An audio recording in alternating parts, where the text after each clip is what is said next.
दोस्तों, क्या आपने कभी सोचा कि मृत्यु के 10 मिनट बाद हमारे साथ क्या होता है? जीवन जो हर पल हमारे चारों ओर मौजूद है, अचानक मृत्यु के रहस्य को उजागर कर सकता है। गरुड़ पुराण में इस गहन दर्शन का विस्तार से वर्णन किया गया है, जिसे जानकर आपके रोंगटे खड़े हो जाएंगे। कल्पना करें, एक शांत शाम को एक व्यक्ति अपनी रोजमर्रा की जिंदगी में व्यस्त है। अचानक उसका शरीर कमजोर पड़ने लगता है, सांसें धीमी हो जाती हैं और कुछ ही पलों में वह इस दुनिया को अलविदा कह देता है। लेकिन क्या यह वाकई अंत है? नहीं, यह तो केवल एक नई शुरुआत है। गरुड़ पुराण के अनुसार मृत्यु के बाद आत्मा शरीर से अलग हो जाती है। यह लगाव इतना अजीब और भ्रमित करने वाला होता है कि आत्मा को समझ ही नहीं आता कि वह अब क्या है और कहां है। आत्मा, जो अब सूक्ष्म रूप में होती है, अपने मृत शरीर के पास ही ठहरती है। वह अपने परिवार को देखती है, उनके आंसुओं, उनकी पुकारों और उनके दुख को सुन और महसूस कर सकती है, लेकिन कुछ कर नहीं सकती। वह ना तो किसी से बात कर सकती है, ना ही कोई उसे देख सकता है। यह स्थिति आत्मा के लिए बहुत परेशान करने वाली होती है।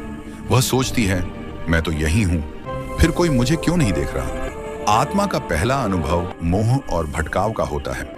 गरुड़ पुराण बताता है कि मृत्यु के तुरंत बाद आत्मा को अपने नए अस्तित्व का एहसास नहीं होता। वह अपने पुराने जीवन से इतनी जुड़ी होती है कि उसे लगता है वह अभी भी उसी दुनिया का हिस्सा है। वह अपने घर, परिवार और दोस्तों के पास रहना चाहती है, लेकिन अब वह केवल एक दर्शक है, एक ऐसी सत्ता जो देख और सुन सकती है, लेकिन छू या बोल नहीं सकती। उदाहरण के लिए, एक व्यक्ति जो अपने परिवार से बहुत प्यार करता था, मरने के बाद भी उनके पास रहना चाहता है। वह देखता है कि उसकी पत्नी रो रही है, उसके बच्चे उदास हैं और दोस्त उसकी याद में बातें कर रहे हैं। वह उनके पास जाता है, उन्हें सांत्वना देना चाहता है, लेकिन उसका कोई असर नहीं होता। यह आत्मा के लिए बहुत दुखद और भयावह अनुभव होता है। हजारों वर्ष पहले गरुड़ देव, जो भगवान विष्णु के वाहन हैं, ने एक जिज्ञासा प्रकट की। हे प्रभु, मरने के बाद आत्मा की रहस्यमय यात्रा कैसी होती है? भगवान विष्णु ने गंभीर मुस्कान के साथ कहा, हे गरुड़, यह प्रश्न सरल नहीं है। मृत्यु के बाद आत्मा कुछ समय तक अपने शरीर और संसार के मोह में बंधी रहती है, फिर उसके कर्मों के अनुसार उसकी यात्रा तय होती है। गरुड़ देव हैरान हुए और बोले, तो क्या आत्मा तुरंत स्वर्ग या नरक नहीं जाती?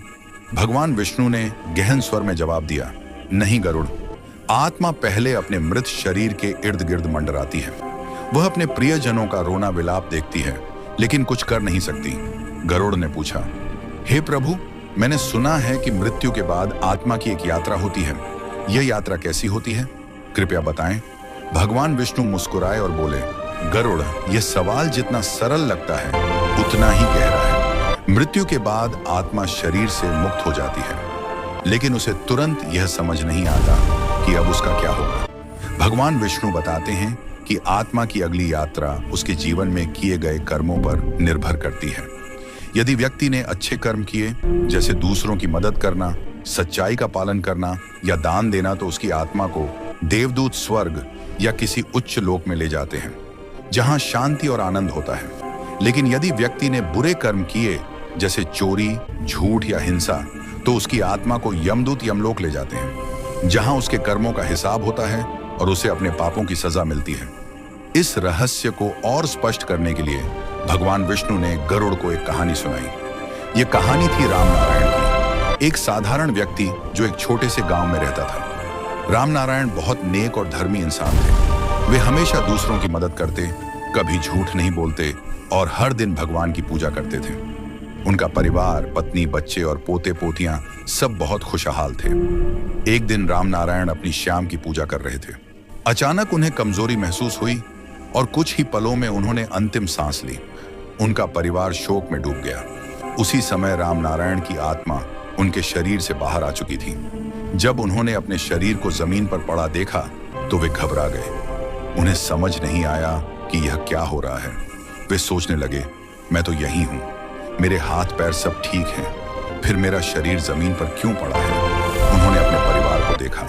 उनकी पत्नी रो रही थी, बच्चे उदास थे और गांव के लोग उनकी मृत्यु की बात कर रहे थे। राम नारायण अपनी पत्नी के पास गए और उन्हें गले लगाने की कोशिश की, लेकिन उनका हाथ उनकी पत्नी के शरीर से होकर गुजर गया। वे चिल्लाए, मैं यही हूं, मुझे देखो। लेकिन कोई उन्हें सुन नहीं रहा था। यह अनुभव उनके लिए बहुत डरावना था। उन्हें लग रहा था कि वे किसी अजीब सपने में हैं, जहां कोई उन्हें देख या सुन नहीं सकता। कुछ समय बाद रामनारायण के सामने एक चमकता हुआ प्रकाश प्रकट हुआ। इस प्रकाश से एक सुंदर आकृति उभरी। यह एक देवदूत था। उसका चेहरा शांत और तेजस्वी था और उसके वस्त्र सोने की तरह चमक रहे थे। रामनारायण ने डरते हुए पूछा, आप कौन हैं? मुझे कहां ले जा रहे हैं? देवदूत ने मुस्कुराते हुए कहा, हे आत्मा, मैं भगवान विष्णु का दूत हूं।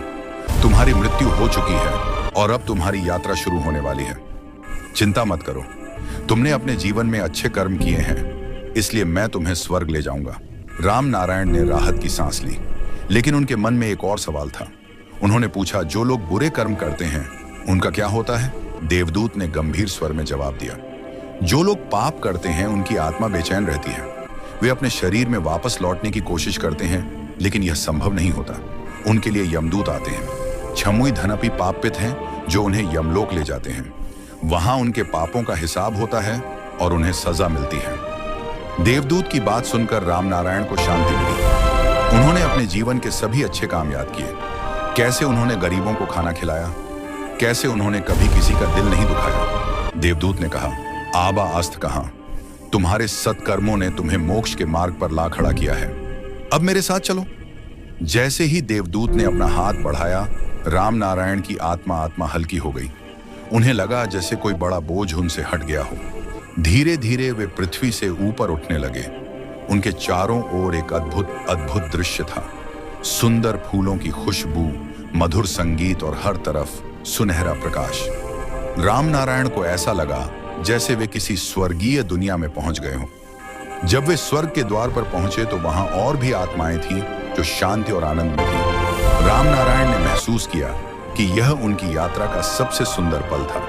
उनकी आत्मा अब पूरी तरह मुक्त थी, बम ही थी। ना कोई दुख, ना कोई चिंता, बस अनंत शांति। रामनारायण की कहानी हमें एक बड़ा सबक देती है। यह बताती है कि हम जो कुछ भी करते हैं वह हमारे भविष्य को तय करता है। मृत्यु शरीर का अंत हो सकती है, लेकिन आत्मा की यात्रा अनंत है।